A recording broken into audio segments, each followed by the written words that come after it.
Hello everyone, welcome back to my channel. You are learning with Dr. Shobha Nikam, and our today's topic is signal attenuation. Basically, attenuation represents the reduction in amplitude of signal. So this is general representation of any communication system. It has transmitter, it has receiver, and it has channel. That channel can be wired or wireless. Here, in case of optical fiber communication, channel is our optical fiber cable, that is wired channel. So when we send information in optical fiber communication, we send information on a light signal, and our transmitter can be LED or laser, and our receiver is photodiode, avalanche photodiode or pin diode. Suppose I am sending sine waveform. So, if I am sending sine waveform of particular frequency and amplitude, our receiver must receive the same signal. But because of attenuation, the amplitude of signal degrades. And that is why the parameter attenuation is, it determines how long our signal can travel without repeaters or without amplification. See, installation of repeaters is costly. Fabrication of repeaters adds cost to the system. So our signal must travel maximum distance without amplification or repeaters in between. So basic definition of attenuation is, it determines the maximum unamplified or repeaterless distance between transmitter and receiver. In optical fiber cables, we send information on light signal. So there can be distortion of signal. So what happens because of distortion? It causes optical pulses broaden. So suppose I am sending two optical pulses, they'll become broad over the distance along fiber. So when they'll start traveling, after some time they'll get overlapped, and because of overlapping of two pulses, it creates errors. And hence, because of those errors, it limits the information carrying capacity of the fiber. Now you know what is our attenuation? Attenuation reduces amplitude of our signal, and that is why our signal may not reach to receiver without amplification. But then why attenuation occurs? So attenuation occurs because of, there are three reasons: absorption, scattering of signal, or radiative losses or bending losses. I have prepared separate video to describe these losses and their subtypes. Here in short I'll tell you, absorption is light gets absorbed in the core material, and it is this loss is because of fiber material. This occurs because of material of the fiber. Then comes scattering. Scattering means instead of traveling in straight line, our signal, it can't follow straight line path. So sky colors changes, and those changes in sky colors are because of scattering of light, and it happens because of fiber material. So if there are imperfections in fiber material, then scattering of light can happen. Because of imperfections, refractive index changes, and when refractive index changes, obviously path of signal changes. Also, scattering is because of structural imperfections. And then comes radiative losses or bending losses. See, we use fiber optic cables to connect to cities or to countries. So it is not possible to keep our fiber in a straight. We need to bend it at some places, and when we bend our optical fiber, then because of bending, it is possible that our signal, see, this is suppose our fiber, then it is possible that instead of total internal reflection, my ray may go out of core, or it will get lost in the cladding, and because of that, bending losses occurs. So there are two types of bending losses: microscopic bends and macroscopic bends. In another video, link of that video is given in the description box.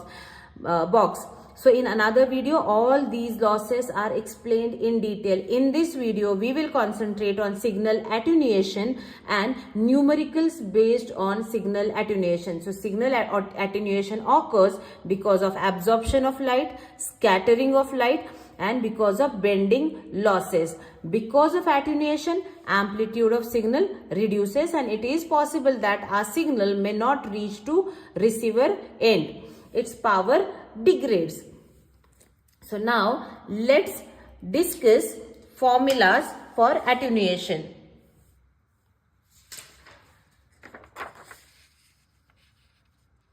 So this is again our communication system: transmitter, receiver, and Z is length of the cable. P of 0, this indicates power transmitted. It means the amount of power I am sending from the transmitter. Ideal case, the power which we are transmitting, same power we must get at the receiver if attenuation is 0. If I am transmitting 100 microwatts, I must get 100 microwatts at the receiver end. But because of attenuation, there are losses. So power at the receiver end, P of Z, at distance Z is equals to transmitted power into e raised to minus alpha P into Z. Here Z is length of the cable and alpha P is attenuation coefficient. So if we'll rewrite this equation, we can write equation for alpha P as 1 by Z natural log ln in bracket P of 0, that is transmitted power divided by received power. And this is alpha in dB per kilometer because loss is present throughout the length of the cable. So we must calculate loss per kilometer. So formula is 10 divided by Z log P of 0 divided by P of Z. Now let's solve problems based on these formulas. So see here, the numerical is given as when the optical power launched into a 10 kilometer length fiber is 100 microwatts. It means length of the fiber is 10 kilometers and launched power means input power at distance 0 is equals to 100 microwatts. Optical power at fiber output is 5 microwatts. Here you can see the launched power is 100 microwatts but our receiver is receiving only 5 microwatts. Because of attenuation, and it is asked to calculate signal attenuation and signal attenuation per kilometer. So formula for signal attenuation is 10 log transmitted power divided by received power, and formula for attenuation is the unit of attenuation is dB. And when we calculate this attenuation per kilometer, then it becomes dB per kilometer. So here I'll simply substitute the values. It is 10 log, the transmitted power is 100 microwatts, it means 10 raised to minus 6 divided by 5 into 10 raised to minus 6. Here it becomes 20. So log of 20 is 1.3. It is 1.3. So 10 multiplied by 1.3, it becomes 13. 13.01 dB. So this alpha is 13.01 dB. Now next thing to calculate is signal attenuation per kilometer. So here you can see formulas are same, only we need to divide by Z. Z is our length of optical fiber. So here this will become 13.01 dB divided by 10. So it will become 1.3 dB. Now it is per kilometer. So signal attenuation is 13 dB total, and signal attenuation per kilometer is 1.3 dB per kilometer. Let's solve one more problem. So here question is, consider 30 kilometer long optical fiber. It means length of our optical fiber is 30 kilometers. That has an attenuation of 0.4 dB per kilometer. So alpha is given as 0.4 dB per kilometer at 1310 nanometer. So wavelength lambda is given as 1310 nanometer. Then input power is given as 200 microwatts. Now power is given as 200 microwatts. So P of 0, the power at 0th point from where we are going to launch it is 200 microwatts. Calculate output power. Now see, in previous example, input power and output power was given and both of them were given in watts or microwatts. But here our one parameter is given in decibels and one parameter is in microwatts. So we need to convert our microwatt power into dBm power, that is decibels with respect to 1 milliwatt signal. So formula for conversion of microwatts into dBm is 10 log the value in watts divided by 1 milliwatt. So this will become 10 log in bracket 200 into 10 raised to minus 6. It is microwatts divided by 1 into 10 raised to minus 3, that is milliwatts, and after calculation this becomes minus 7.0 dBm.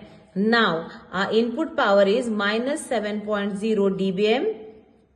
Our alpha is in decibels per kilometer. Now we can substitute our values in this formula and we can calculate our output power. So this formula will become, I'll take Z to this side, alpha Z is equals to 10 log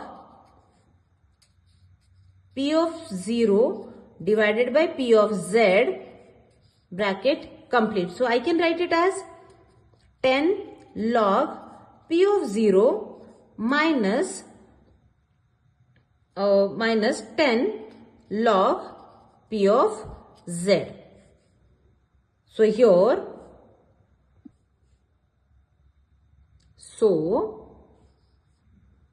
formula 10 log P of Z is equals to, this formula will become 10 log P of O minus alpha Z. So this will become minus 7 minus this alpha into Z. Alpha is 0.4, Z is 30. So 0.4 into 30, it becomes minus 12. So this becomes minus 19. So log of P of Z is equals to minus 19 divided by this 10 will take to this side. It is minus 1.9. And when we take anti-log of this, our received power becomes 12.589 microwatts. So remember, when input power and output power both are given, then no need to convert our power into dBm. But if only one power is given and alpha is given, then because alpha is in decibels, we need to convert our power into dBm first. And for that formula is 10 log P in divided by 1 milliwatts.